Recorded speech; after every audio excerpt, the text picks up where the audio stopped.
Imagine a computer from 1977, floating in the freezing dark of interstellar space, finally breaking. Most would say it's over, but NASA engineers just performed remote surgery from across the solar system to bring it back to life. This is the loneliest scout in history, and it's still talking to us. And here's what nobody tells you. Voyager 1 has less memory than your key fob. We're talking 70 kilobytes. Your smartphone photo takes more space than everything this spacecraft knows. Yet somehow, it's outlived every piece of technology ever built by humans. In late 2023, Voyager 1 started sending gibberish back to Earth. Pure nonsense. A tiny chip inside its flight data subsystem had corroded after decades of cosmic radiation. Most engineers would call that a death sentence. The spacecraft is over 15 billion miles away. You can't exactly send a repair crew. But here's where it gets insane.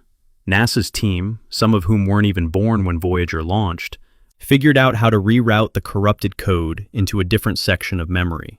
They sent the command, then they waited. Because a single message takes over 22 hours just to reach Voyager 1, and another 22 hours for the response. That's a 45-hour anxiety attack before you even know if your fix worked. It worked. Now here's the controversy nobody wants to talk about. NASA's annual budget is roughly $25 billion. Keeping Voyager alive costs around $5 million a year. Some critics inside the space community argue that money should fund newer missions. They say we're being sentimental about old hardware while starving future exploration. But defenders fire back with something powerful. No other mission in history has entered interstellar space. Voyager 1 is literally the only human object sending data from between the stars. You cannot replace that, and the data it sends back is irreplaceable. Voyager 1 confirmed that interstellar space has a different density of charged particles than our solar bubble. It measured the hum of plasma in the void between stars. No textbook predicted exactly what it found. We are learning things about our galaxy that no other instrument on Earth or in orbit can teach us. But Voyager is dying, slowly.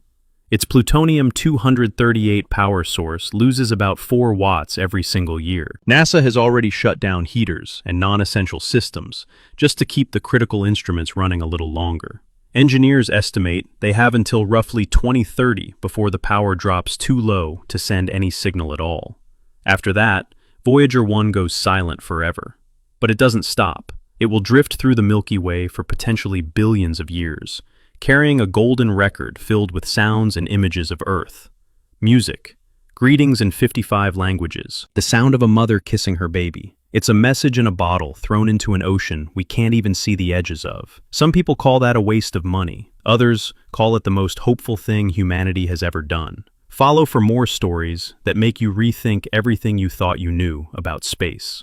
So, honestly, do you think NASA should keep spending money on Voyager, or finally let it go?